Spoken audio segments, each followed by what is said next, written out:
I do not condone, encourage, or promote the use of any tobacco products. This channel is not for anyone under the legal smoking age of the region or country they reside in. This video is for educational and documentary purposes only.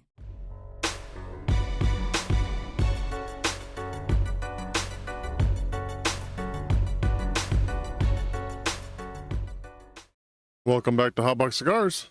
First up, big shout out to Tan Demand Stogies here on YouTube and Legendary Cigar Factory out in New Orleans for sending the cigar in for review. Now let's get started. Today we're going to be reviewing the Esencia de Angeles from Legendary Cigar Factory. The wrapper on this Connecticut cigar is super smooth with tiny veins and a super consistent color. It's a really good looking wrapper in my opinion. Now for the banding. It has a really cool design, but the execution falls a little flat. In my opinion, the font is too small and the layout makes it impossible to read the blend name without rotating the whole cigar. If I was asked, I would recommend adding some more contrast in the font so that it stands out more against the other graphics. That, combined with bumping up the band size by about 10 to 15%, would do wonders. There's a lot of detail in the artwork, and right now, it's getting lost.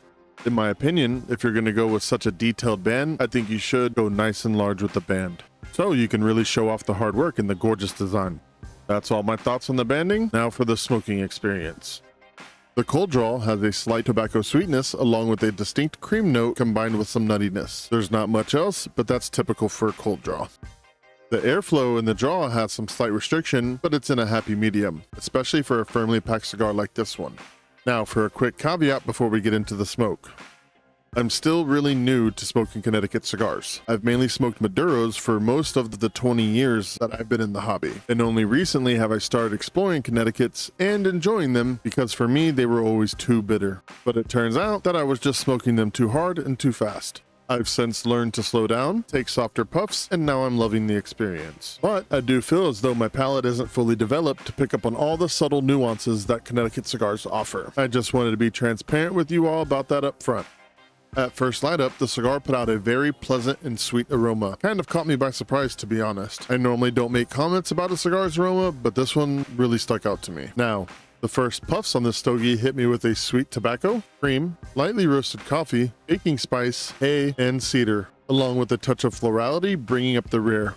This cigar also has some great smoke output right from the start. In the retrohale, there was zero spice, which is to be expected from a lighter body cigar, but I did pick up some light cinnamon notes that doesn't show up in the regular puff, along with cedar and cream. The finish on this one is medium to medium plus, and the strength is mild.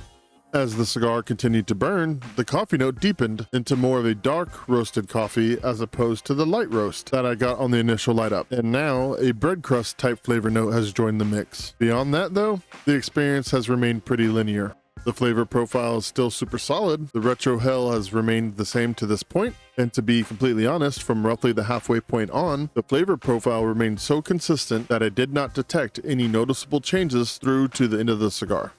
So there is no real need to continue. I don't want to waste anyone's time repeating the same info. Now, let's wrap this up with my final thoughts. My final thoughts are that this is a well done Connecticut from a relatively unknown brand. I enjoyed it from start to finish. Sure, I wish there could have been more transitions, but not every cigar needs to be a complex masterpiece, and I can accept that. Sometimes a good cigar is just a good cigar.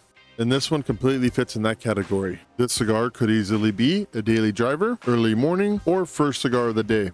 Yes, I prefer Maduro cigars, but I have learned sometimes a good solid Connecticut in the morning can hit the spot just as well as anything else. Plus, sometimes I just don't want the full body of a Maduro first thing in the morning, especially if I'm going to smoke before breakfast. There really isn't much more to say than that.